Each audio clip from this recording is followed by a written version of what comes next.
Assalamualaikum warahmatullahi wabarakatuh. Di tengah sunyi yang sering kita abaikan, ada satu pertanyaan yang selalu mengetuk hati, pertanyaan yang muncul diam-diam ketika kita merasa jauh dari diri sendiri. Mengapa sholat yang kita lakukan setiap hari terkadang terasa kosong? Mengapa gerakannya lengkap, bacaannya lancar, namun jiwa kita tetap sepi seperti ruangan yang tak pernah ditempati? Malam ini, izinkan dirimu berhenti sejenak. Tarik napas perlahan, rasakan bagaimana seluruh resah yang mengendap dalam dada mulai mengambang ke permukaan. Karena ada sesuatu yang ingin disampaikan hatimu, sesuatu yang mungkin selama ini kau tekan, kau diamkan, atau kau biarkan hanyut dalam rutinitas yang tak pernah kau pertanyakan. Dengarkan dengan hening, sebab mungkin untuk pertama kalinya kau akan melihat sisi lain dari sholatmu, sisi yang selama ini tertutup oleh kesibukan dunia. Mungkin bukan sholatmu yang hilang, mungkin dirimulah yang belum benar-benar hadir. Mari kita masuk perlahan ke kedalaman yang jarang dijamah, ke ruang batin di mana suara Tuhan tidak berbicara dengan kata-kata, tetapi dengan ketenangan yang menyentuh di balik dada. Selamat datang di perjalanan mencari makna sholat yang hidup. Perjalanan yang mungkin mengubah caramu memandang seluruh ibadahmu dan seluruh hidupmu. Bab 1. Ketika sujudmu kehilangan cahaya. Ada masa ketika seseorang berdiri untuk sholat, namun hatinya tetap terbaring jauh di ruang lain yang tidak tersentuh. Tubuh menghadap kiblat, tetapi jiwa seperti berjalan di lorong-lorong kehidupan yang tak kunjung hening. Ia mengangkat tangan seolah menyerahkan diri, tetapi yang ia lepaskan hanyalah gerakan, bukan seluruh beban yang menggelayut di batin. Pada saat seperti ini, sholat tidak lagi menjadi tempat kembali, tetapi sekadar menjadi jeda singkat di antara kepenatan dunia yang terus memanggil tanpa henti. Dan di balik semua itu, muncul pertanyaan yang diam-diam menyayat. Mengapa sujudku tidak lagi bercahaya seperti dulu?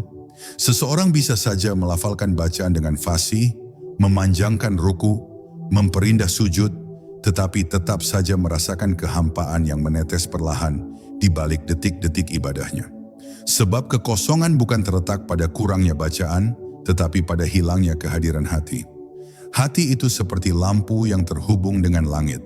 Bila kabelnya putus, cahaya tidak akan turun meski saklar berkali-kali ditekan.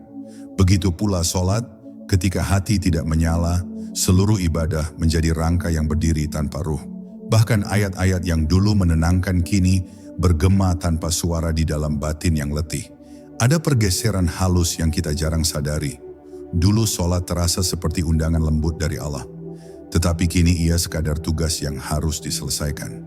Dulu ada rasa rindu saat ingin sujud, kini hanya rasa lega ketika selesai. Perbedaan kecil ini menentukan hidup dan matinya sebuah ibadah. Kita mulai kehilangan getaran halus, getaran bahwa kita sedang berada di hadapan Zat yang Maha mengetahui setiap rahasia yang kita simpan paling dalam. Dan ketika getaran itu hilang, sholat berubah menjadi ritual yang tampak indah dari luar, namun kosong di dalam. Namun kekosongan ini bukan sebuah vonis, melainkan panggilan. Allah tidak sedang menjauh, Dialah yang sedang membangunkanmu. Rasa hampa dalam sholat adalah tanda bahwa jiwamu sedang mengetuk pintu langit dengan cara yang berbeda. Ia berkata, ada sesuatu yang harus kau temukan kembali. Allah mengizinkanmu merasa kosong, agar kau kembali mencarinya dengan kerinduan yang lebih murni. Tanpa rasa sepi ini, kau mungkin akan terus berjalan tanpa pernah menyadari bahwa hubunganmu dengannya mulai retak di tempat yang tidak terlihat. Kekosongan adalah peringatan, tapi sekaligus undangan untuk pulang. Dan di balik semua rasa hampa itu, ada harapan yang tidak pernah padam, bahwa setiap ketidakmengertian, setiap kegelisahan, setiap sujud yang terasa hambar, semuanya bisa berubah ketika hatimu sekali lagi mengenali cahaya Tuhannya. Sholat yang kosong bukan akhir perjalanan, melainkan awal dari perjalanan batin yang lebih dalam. Allah tidak pernah menutup pintu bagi siapapun yang ingin kembali merasakan kehadirannya. Dan barangkali justru dari kehampaan inilah engkau akan menemukan makna sholat yang selama ini tidak pernah kau temukan. Bab 2, hati yang hadir tapi tidak benar-benar ada. Dalam banyak sholat kita, Ada satu hal yang diam-diam hilang tanpa kita sadari, kehadiran hati. Kita berdiri tegak, tetapi batin kita masih berhamburan di antara urusan yang belum selesai, luka yang belum sembuh, harapan yang belum terwujud, dan kecemasan yang belum padam. Saat takbir diangkat, seharusnya seluruh dunia dilepaskan dari genggaman. Namun yang terjadi seringkali berbeda. Dunia justru ikut masuk ke dalam sholat, menumpang di setiap gerakan, menguasai setiap hembusan nafas. Dan ketika dunia mengisi ruang sujud, maka tidak ada lagi ruang bagi cahaya Allah untuk turun menyapa jiwa. Hati manusia memiliki tabiat yang aneh. Ia sulit untuk diam, sulit untuk patuh, dan sulit untuk kembali ke pemiliknya. Bahkan ketika tubuh sedang berada dalam keadaan paling suci, hati masih ingin menjelajah hal-hal yang remeh. Ia melompat ke masa lalu yang sudah selesai atau berlari ke masa depan yang belum terjadi. Inilah sebab sholat terasa kosong, karena orang yang sedang menghadap Allah tidak benar-benar berada di hadapannya. Ia hadir hanya dengan tubuhnya, sementara jiwanya tertinggal di tempat lain. Dan sholat yang hanya dihadiri tubuh tidak pernah mampu menyentuh kedalaman batin. Ada rahasia besar yang sering dilupakan. Hati harus dipanggil untuk kembali. Ia tidak akan hadir hanya dengan berdiri, ruku, dan sujud. Ia harus dijemput dengan kesadaran. Sholat bukan gerakan, tetapi perjalanan batin. Dan perjalanan itu dimulai dengan satu langkah kecil, menyebut nama Allah dengan sadar. Ketika seseorang berkata, Allahu Akbar, seharusnya hatinya ikut bergetar, seolah seluruh beban dunia yang menindih dadanya runtuh dan luruh.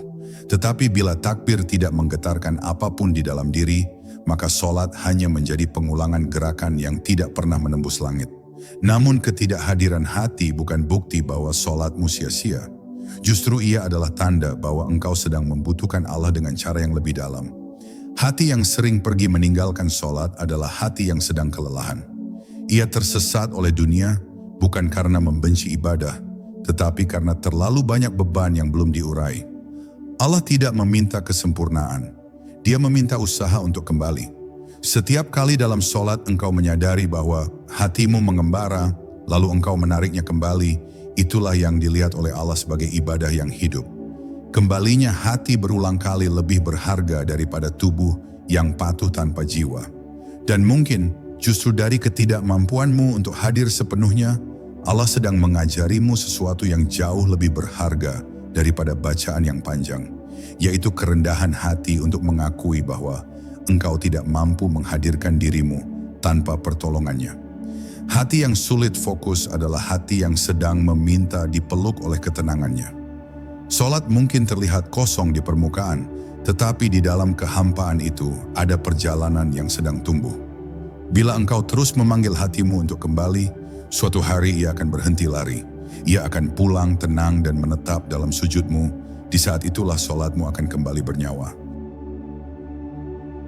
Bab 3. Ketika panggilan Allah tidak lagi menggetarkanmu. Ada satu titik dalam hidup manusia ketika suara azan tidak lagi menggugah apapun di dalam diri. Ia terdengar jelas di telinga, namun tidak menyentuh ruang terdalam jiwa. Padahal azan bukan sekadar seruan, ia adalah undangan langsung dari Tuhan kepada hambanya. Tetapi hati yang mulai menebal akan memperlakukan panggilan itu seperti suara-suara lain di dunia. Biasa, tak penting, tak mendesak. Dan ketika hati tidak lagi mengenali panggilan Tuhannya, sholat perlahan kehilangan maknanya, seakan-akan ia hanya sebuah kewajiban yang diulang tanpa rasa. Seseorang bisa saja berjalan menuju sholat seperti orang yang berjalan menuju tugas wajibnya. Langkahnya benar, gerakannya sesuai aturan, namun tidak ada getaran batin yang menyertai. Ia tidak lagi merasakan bahwa ia sedang dipanggil oleh Zat yang menciptakannya dari ketiadaan. Zat yang membukakan pintu-pintu rezeki setiap hari. Zat yang mengetahui setiap luka dan rahasia di balik senyumannya. Hilangnya kesadaran ini membuat sholat menjadi ruang yang gelap, sebab cahaya sholat bukan terletak pada panjangnya bacaan, tetapi pada rasa bahwa aku sedang memenuhi panggilan Tuhanku. Bila seseorang lupa bahwa ia sedang menghadiri undangan Allah, maka ia akan datang tanpa persiapan. Hatinya masih penuh dengan suara dunia, pikirannya masih dipenuhi kekhawatiran, dadanya masih berat dengan urusan yang belum selesai. Tanpa sadar, ia memasuki sholat bukan sebagai tamu yang dipanggil, tetapi sebagai pekerja yang ingin menyelesaikan rutinitas. Disinilah keagungan sholat mulai memudar. Ruku tidak lagi menjadi penyerahan diri, sujud tidak lagi menjadi puncak kedekatan, dan doa setelah salam tidak lagi menjadi ungkapan rindu. Semua terjadi karena seseorang melupakan makna panggilan itu sendiri. Namun di balik kelalaian tersebut ada hikmah yang dalam. Allah membiarkan hati merasa hambar agar kita kembali bertanya, mengapa aku tidak merasakannya seperti dulu? Pertanyaan ini adalah tanda bahwa jiwa masih hidup, masih ingin kembali, masih mencari cahaya yang pernah ia kenal. Allah tidak pernah berhenti memanggil hambanya, bahkan ketika hamba itu berhenti mendengar. Azan tetap berkumandang bukan karena engkau siap, tetapi karena Allah ingin engkau kembali. Setiap panggilan adalah undangan untuk memperbaiki hubungan yang mulai retak. Undangan untuk pulang ke tempat di mana hati seharusnya beristirahat. Dan disinilah letak rahasianya. Salat akan kembali hidup ketika engkau menyadari bahwa yang memanggilmu adalah Tuhan yang tidak pernah lelah menunggumu. Bila hatimu kembali mengingat bahwa panggilan itu bukan dari manusia, bukan dari kewajiban, tetapi dari yang Maha Mengasihi, maka setiap langkah menuju sholat akan berubah menjadi perjalanan suci. Kembali menghidupkan sholat bukan bermula dari bacaan atau gerakan, tetapi dari menghidupkan rasa bahwa engkau sedang dijemput oleh Allah. Dan ketika rasa itu kembali, sujudmu tidak lagi kosong. Ia akan menjadi tempat di mana hatimu kembali mengenali Tuhannya. Bab 4. Saat takut dan rindu kepada Allah mulai padam. Ada dua cahaya yang seharusnya menyala di dalam hati setiap hamba saat ia sholat. Cahaya takut dan cahaya rindu. Takut yang membuatnya tunduk dan rindu yang membuatnya mendekat. Bila salah satunya meredup, sholat akan menjadi berat.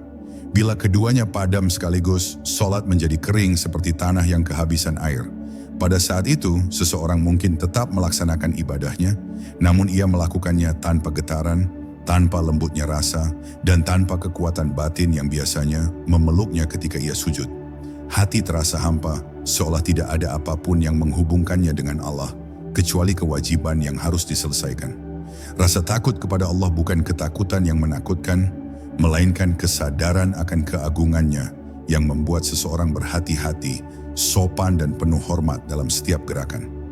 Dahulu ketika rasa takut itu masih hidup, seseorang akan berdiri dalam sholat dengan hati yang gemetar lembut, bukan karena ancaman, tetapi karena menyadari bahwa ia sedang dipandang oleh Zat yang Maha mengetahui segalanya tentang dirinya. Namun ketika rasa takut itu pudar, sholat menjadi seperti gerakan yang dipertontonkan tanpa penonton. Tidak ada keseriusan batin, tidak ada perhatian, tidak ada rasa malu. Yang tersisa hanyalah tubuh yang bergerak tanpa jiwa yang ikut bersujud. Di sisi lain, rindu kepada Allah adalah kekuatan yang membuat sholat terasa manis. Rindu itulah yang membuat seseorang datang kepada Tuhannya, bahkan ketika ia lelah, bahkan ketika dunia mencengkeramnya kuat. Ketika rindu ini hidup, sujud menjadi tempat pulang, dan setiap bacaan terasa seperti pesan khusus yang Allah kirimkan ke dalam hatinya. Tetapi bila rindu itu hilang, sholat berubah menjadi tugas yang ingin cepat diselesaikan. Tidak ada harapan, tidak ada bisikan cinta, tidak ada disir batin yang membuat seseorang ingin berlama-lama di hadapannya. Ia beribadah, tetapi tidak merasa dekat. Ketika dua cahaya ini padam, sholat tidak hanya kehilangan rasa, tetapi kehilangan tujuannya. Sebab tujuan sholat bukan sekadar menyempurnakan gerakan, tetapi membangunkan rasa takut yang lembut dan menyalakan rasa cinta yang dalam. Allah menciptakan manusia dengan hati yang mampu mencintainya, namun dunia mengajarkan kita untuk mencintai hal lain lebih darinya. Dunia menyita kecemasan, menyita perhatian, menyita waktu, hingga perlahan-lahan cinta kepada Allah redup tanpa disadari. Dan ketika cinta itu padam, sholat pun kehilangan daya tariknya.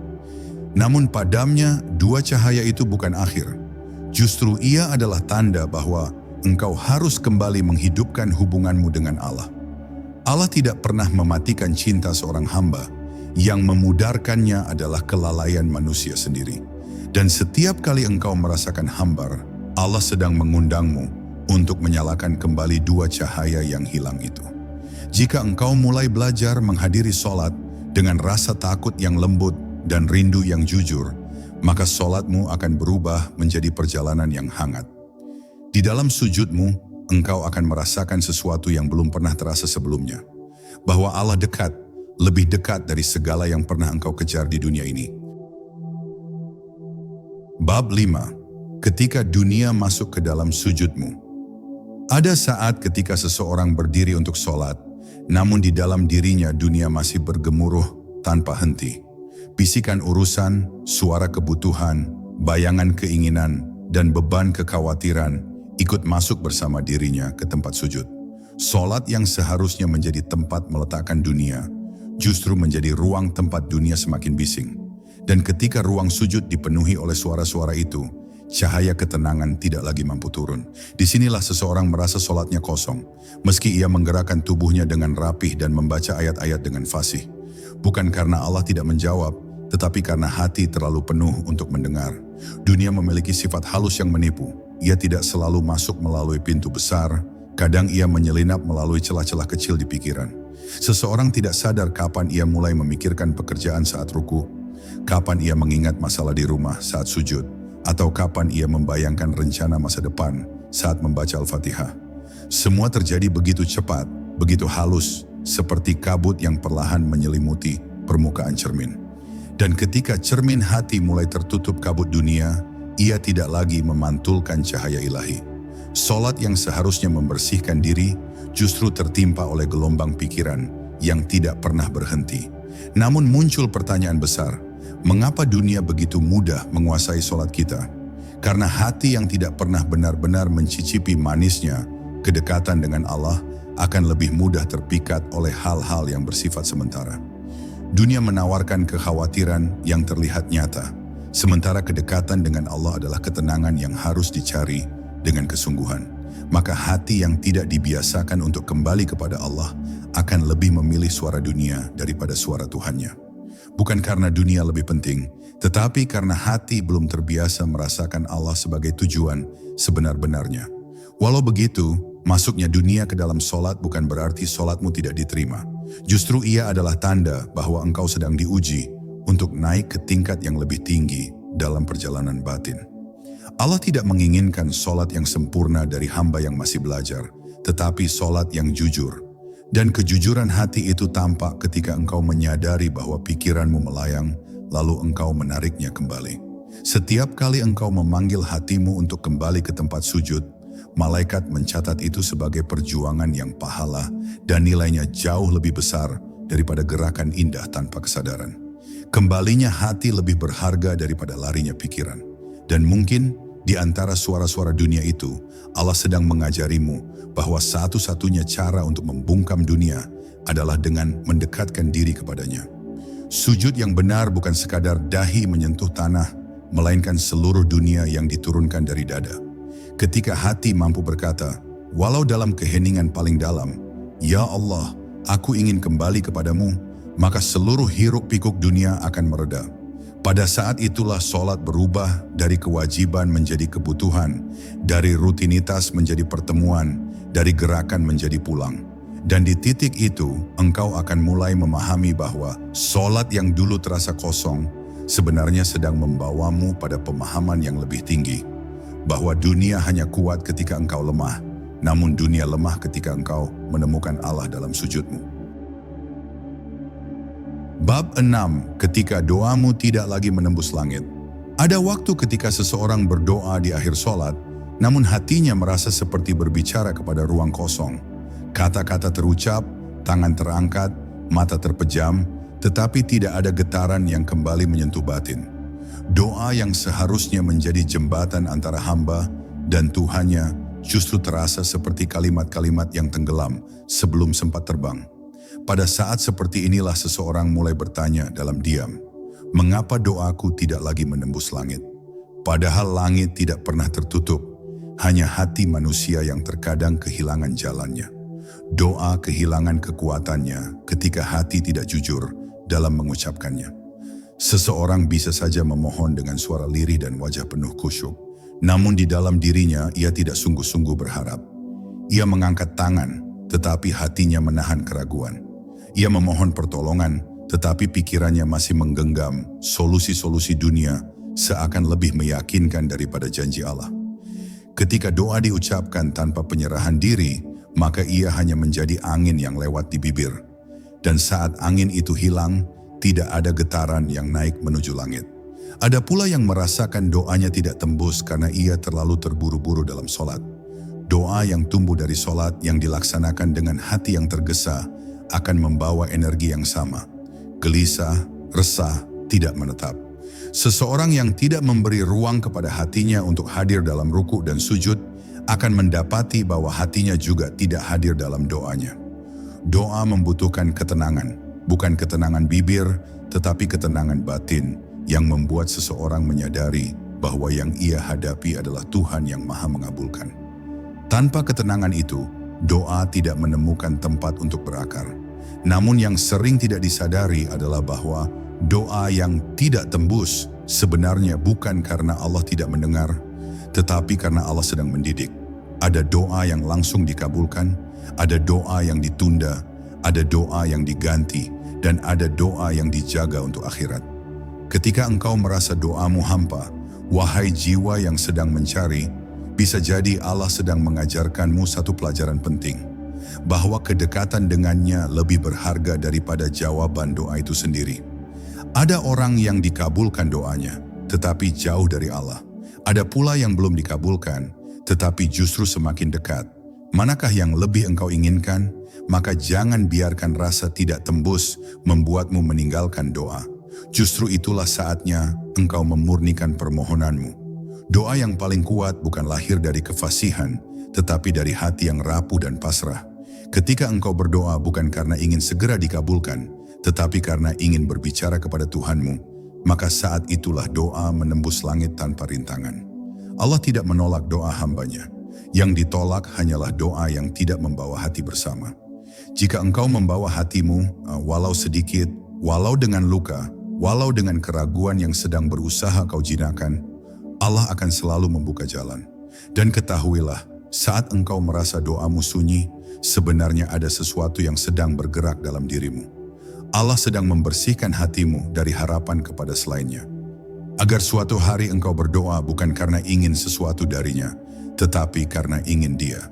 Jika engkau mencapai titik itu, maka tidak ada satupun doa yang akan terasa hampa lagi. Solatmu akan kembali penuh, dan langit yang dulu terasa jauh akan tampak seperti berada tepat di depan sujudmu. Bab 7. Saat solat tidak lagi mengubah dirimu. Ada tanda halus yang menunjukkan bahwa solat seseorang mulai kehilangan ruhnya. Ketika solat tidak lagi memengaruhi perilaku, tidak melembutkan hati, tidak menenangkan jiwa, dan tidak memperbaiki akhlak. Solat yang benar seharusnya meninggalkan jejak pada diri, seperti air yang membersihkan debu dari permukaan kaca. Namun ketika seseorang solat berkali-kali namun tetap merasa keras, mudah marah, penuh amarah, dan berat untuk berbuat baik, itu berarti ada sesuatu di dalam ibadahnya yang tidak masuk ke kedalaman hati. Ia menggerakkan tubuhnya, tetapi gerakan itu tidak menyentuh lapisan jiwanya yang paling dalam.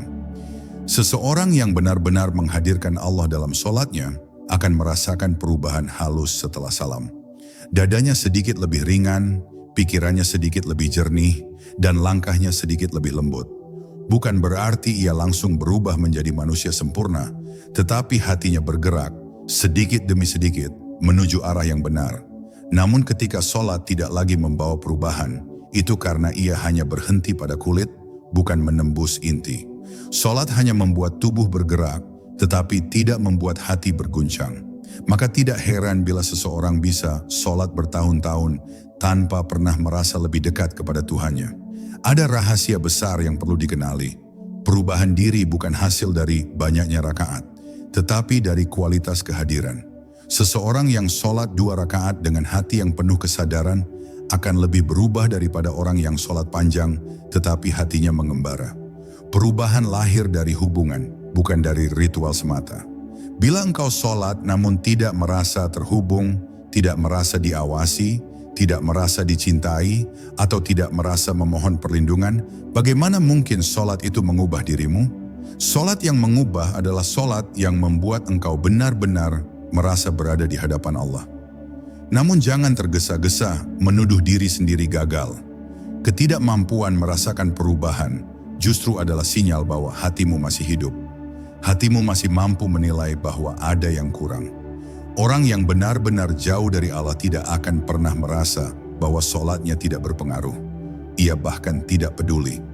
Tetapi engkau merasakan kehampaan itu, dan itu adalah tanda bahwa Allah masih memberimu cahaya untuk memperbaiki diri. Kekosongan ini adalah teguran lembut dari Tuhanmu, agar engkau tidak menjadikan solat sebagai rutinitas, tetapi sebagai perjalanan kembali kepadanya. Dan disinilah jalan keluarnya. Jangan hanya solat, tetapi masuklah ke dalam solat. Rasakan takbirmu, dengarkan ayatmu, hidupkan sujudmu. Ketika sujudmu hidup, hatimu akan ikut hidup. Ketika hatimu hidup, akhlakmu akan ikut berubah. Perubahan tidak terjadi seketika. Ia tumbuh perlahan seperti bibit yang memerlukan cahaya, air, dan waktu. Setiap solat adalah setetes air yang menyirami dirimu. Mungkin engkau belum merasakan hasilnya, tetapi itu bukan berarti tidak ada yang bergerak. Bila engkau terus bersungguh-sungguh, suatu hari engkau akan tersadar bahwa solat yang dulu terasa kosong telah menjadi sumber ketenangan paling dalam hidupmu. Dan perubahan itu akan datang bukan karena kerasnya usaha, tetapi karena lembutnya rahmat Allah yang akhirnya menyentuhmu. Bab 8. Saat hati menjadi rumah bagi cahaya. Dalam keheningan batin yang semakin matang, seorang hamba mulai menyadari bahwa cahaya ilahi tidak selalu turun dalam bentuk kilatan besar atau pengalaman ruhani yang mengguncang. Seringkali ia hadir perlahan seperti fajar yang menyelimuti ufuk. Lembut, merayap, namun pasti. Pada tahap ini, hati tidak lagi sekadar tempat singgah bagi rasa, tetapi telah menjadi rumah bagi cahaya. Ruang di mana kedamaian tidak diundang, melainkan tumbuh dengan sendirinya. Seseorang yang mencapai maqam ini mulai merasakan bahwa setiap getaran wujudnya bergerak dalam irama yang selaras dengan kehendak Tuhan, seolah hidupnya telah menemukan nadanya sendiri. Ketika hati menjadi rumah bagi cahaya, seseorang tak lagi sibuk memoles tampak luar. Ia lebih cenderung memperbaiki ruang dalamnya, membersihkan niat, menyucikan tujuan, menyaring setiap bisikan yang tidak selaras dengan ketenteraman. Pada saat seperti ini, diam menjadi ibadah, sabar menjadi perisai, dan lapang dada menjadi kekuatan yang tak terlihat. Ia memahami bahwa kedamaian bukanlah sesuatu yang dicari jauh-jauh, melainkan sesuatu yang dibangun dengan kejujuran terhadap diri sendiri. Semakin ia merapikan batinnya, semakin nyata cahaya itu terasa, menyinari setiap keputusan dan langkah yang ia ambil. Namun perjalanan ini bukan tanpa ujian. Ketika cahaya semakin kuat, bayang-bayang pun semakin tampak. Pada tahap ini, seorang hamba mulai melihat sisi-sisi gelap dalam dirinya yang dulu tersembunyi. Ambisi yang halus, keinginan yang tersamar, dan luka batin yang belum sembuh. Tapi ia tak mengusirnya dengan marah. Ia menghadapinya dengan welas asih. Karena ia tahu, cahaya tidak datang untuk menghapus bayangan, melainkan untuk memperlihatkannya agar dapat disembuhkan. Maka ia belajar menerima kelemahan dirinya sebagai bagian dari proses menjadi lebih bersih, lebih jernih, lebih dekat kepada Tuhan. Dengan hati yang semakin terang, seorang hamba mulai merasakan bahwa dunia luar tidak lagi mampu mengguncangnya seperti dulu. Badai tetap datang, tetapi ia berdiri dengan ketenangan yang tak diperoleh dari teori atau ucapan orang lain. Ia menyadari bahwa ketenangan sejati tidak lahir dari kondisi hidup yang sempurna, tetapi dari batin yang mempercayai bahwa setiap ketentuan Tuhan adalah pendidikan. Dalam kesadaran seperti ini, hidup menjadi lebih sederhana namun jauh lebih bermakna. Setiap langkah adalah ibadah, setiap hembusan nafas adalah syukur, dan setiap perjumpaan adalah pelajaran. Pada akhirnya, bab ini mengajarkan bahwa hati yang menjadi rumah cahaya bukanlah hati yang sempurna, melainkan hati yang mau terus dibersihkan. Cahaya ilahi tidak membutuhkan ruang megah, ia hanya membutuhkan ruang yang jujur. Ketika seorang hamba mampu menata batinnya hingga menjadi tempat bersemayamnya keteduhan, maka ia akan merasakan kebahagiaan yang tak bergantung pada dunia dan ketenangan yang tak dapat diambil siapapun. Ia berjalan di dunia, tetapi hatinya menetap di sisi Tuhan, dalam damai, dalam cinta, dan dalam cahaya yang tak pernah padam. Bab 9, ketika suara Tuhan terdengar tanpa kata. Dalam perjalanan batin yang kian halus, seorang hamba mulai menyadari bahwa tidak semua pesan Tuhan turun melalui kata, tanda, atau kejadian besar. Ada saat ketika hati menjadi begitu jernih hingga ia mampu menangkap isyarat ilahi tanpa suara, tanpa bentuk, hanya sebagai getaran lembut yang menyentuh palung jiwa. Dalam keadaan ini, seseorang tidak lagi sibuk mencari petunjuk di luar dirinya, karena ia tahu bahwa Tuhan sering berbicara melalui kedalaman yang paling senyap. Ia merasakan bahwa setiap bisikan nurani yang mendorong pada kebaikan sesungguhnya adalah panggilannya, yang mengalir lebih lembut daripada angin malam. Ketika seseorang mencapai tingkat ini, ia mulai mengenali bahwa ketenangan bukan sekadar keadaan nyaman, melainkan kondisi batin di mana suara Tuhan mudah terbaca. Dalam diamnya ia belajar mendengar arahan yang menguatkan, menegur yang menyejukkan, serta dukungan yang tak pernah tampak tapi selalu ada. Ia menyadari bahwa Tuhan tidak perlu meninggikan suaranya, karena hati yang bersih mampu menangkap pesan yang paling halus. Maka ia menjaga batinnya agar tidak dipenuhi keruhnya ambisi maupun hiruk pikuk pikiran. Sebab kebisingan dalam diri adalah tirai paling tebal yang menghalangi seseorang dari petunjuk ilahi. Namun jalan ini menuntut kepekaan yang matang. Tidak semua getaran hati dapat langsung dianggap sebagai suara Tuhan. Ada saat-saat ketika keinginan pribadi menyamar sebagai bisikan ilahi, dan disinilah kerendahan hati berperan besar. Seorang hamba yang dewasa dalam makrifat selalu menguji isi batinnya dengan kejujuran dan ketundukan. Jika getaran itu membuatnya lebih lembut, lebih rendah hati, lebih dekat pada kebaikan, maka ia tahu itu datang dari cahaya. Tetapi jika membuatnya gelisah, angkuh, atau berjarak dari kedamaian, ia memahami bahwa itu hanyalah suara egonya. Kematangan spiritual adalah kemampuan membedakan keduanya tanpa tergesa. Ketika suara Tuhan dirasakan tanpa kata, kehidupan sehari-hari menjadi madrasah yang penuh hikmah. Kejadian kecil, pertemuan singkat, bahkan kesulitan sepele menjadi sarana untuk membaca kehendaknya. Seorang hamba tidak lagi menunggu momen besar untuk merasa dekat dengan Tuhan. Ia merasakannya dalam setiap langkah kecil yang penuh kesadaran. Ia mulai melihat bahwa hidayah tidak selalu turun sebagai cahaya yang menusuk, melainkan sebagai kelembutan yang menuntun tanpa paksaan. Dalam kesadaran ini, hidup menjadi lebih teratur, lebih teduh, dan lebih bermakna. Pada akhirnya, bab ini mengajarkan bahwa suara Tuhan tidak selalu terdengar oleh telinga, tetapi selalu dapat dirasakan oleh hati yang jernih. Ia tidak menggelegar seperti petir, tetapi hadir sebagai kedamaian yang tiba-tiba meluruhkan kegelisahan. Ia tidak memaksa, tetapi mengarahkan. Ia tidak memunculkan kebingungan, tetapi meneguhkan langkah. Dan ketika seorang hamba telah sampai pada derajat ini, ia tidak membutuhkan banyak tanda untuk percaya, karena ia telah memegang kompas batin yang selalu menunjuk kepadanya, kompas yang bekerja dengan kesenyapan, namun dengan kepastian yang tidak pernah meleset. Bab 10, ketika solat menjadi tempat kembalinya segala resah. Dalam perjalanan spiritual seorang hamba, ada satu titik di mana ia akhirnya menyadari bahwa solat bukan sekadar kewajiban, bukan sekadar gerakan tubuh atau lafaz yang dihafal sejak kecil, melainkan tempat pulang yang paling lembut bagi seluruh kegelisahan. Pada titik inilah ia mengerti bahwa setiap kerinduan yang tak mampu dijelaskan, setiap kekosongan yang tak dapat diisi oleh dunia, sesungguhnya adalah panggilan halus agar ia kembali berdiri di hadapan Tuhan.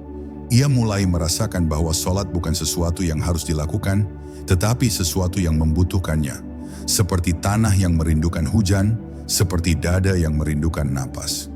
Ketika seseorang telah memahami solat sebagai rumahnya sendiri, ia tidak lagi merasa terpaksa untuk khusyuk, sebab khusyuk bukan lagi usaha, tetapi akibat alami dari hatinya yang sedang pulang. Ia berdiri dengan tubuh yang sama, namun dengan jiwa yang jauh lebih hadir. Setiap takbir terasa seperti membuka pintu menuju dunia lain yang lebih jernih. Setiap rukuk terasa seperti tunduknya seluruh ambisi kepada Yang Maha Tinggi. Setiap sujud menjadi titik terendah tubuh, namun titik tertinggi jiwa. Tempat di mana manusia akhirnya mengakui bahwa tidak ada kekuatan selain kekuatannya. Pada momen ini, kekosongan dalam solat lenyap bukan karena ia menemukan sesuatu yang baru, tetapi karena ia akhirnya menemukan dirinya sendiri. Namun solat yang hidup seperti ini tidak muncul tiba-tiba. Ia tumbuh dari kelelahan yang jujur, dari pencarian panjang, dari hati yang berkali-kali retak, lalu dijahit kembali oleh hidayah. Ada masa ketika seseorang merasa solatnya hampa, tetapi justru kehampaan itulah yang menuntunnya lebih mendalam. Ia belajar bahwa hati yang kosong adalah ladang yang luas untuk menanam kesadaran, dan rasa jauh adalah jalan menuju kedekatan. Justru ketika solat terasa tidak bernyawa, disitulah seseorang diberi kesempatan untuk bertanya lebih dalam. Apa yang sedang aku cari, Tuhan atau sekadar rutinitas? Pertanyaan itulah yang mulai membangunkannya. Ketika hamba itu kembali menghidupkan solatnya, ia mulai melihat perubahan pada seluruh aspek hidupnya. Setiap kesulitan terasa lebih ringan karena ia punya tempat untuk meletakkan bebannya. Setiap kegembiraan terasa lebih utuh karena ia tahu kepada siapa ia mengucap syukur. Kehidupan tidak lagi membuatnya terhanyut karena ia memiliki jangkar batin yang kuat. Bahkan dalam ributnya dunia, ia selalu membawa secuil ketenangan yang ia dapatkan dari sujudnya. Dan ketenangan itu bukan berasal dari panjangnya doa, tetapi dari ketulusannya. Solat mulai membentuk akhlaknya, membenahi pikirannya, dan memperhalus tutur katanya. Pada akhirnya, bab ini mengajarkan bahwa solat yang hidup bukanlah solat yang panjang, bukan pula yang keras suara bacaannya, tetapi solat yang membuat hati kembali menemukan Tuhan. Ia adalah tempat di mana manusia membuka luka-lukanya, lalu menutupnya dengan harapan. Ia adalah ruang di mana manusia merendah untuk ditinggikan, menyerah untuk dikuatkan, diam untuk diperdengarkan. Ketika seseorang telah menjadikan solat sebagai tempat kembali dari segala resah, maka ia tidak lagi mencari kedamaian di luar dirinya. Karena ia telah menemukannya setiap kali keningnya menyentuh bumi di hadapan Dia yang tidak pernah jauh dan tidak pernah berhenti menunggu. Dan kini, setelah semua yang kita renungkan bersama, mungkin engkau mulai merasakan sesuatu yang berbeda di dalam dirimu. Bukan karena kata-kata ini memiliki kekuatan, tetapi karena hatimu sendiri akhirnya membuka pintunya. Ingatlah, solat bukan sekadar kewajiban yang harus selesai, tetapi tempat paling tenang untuk kembali.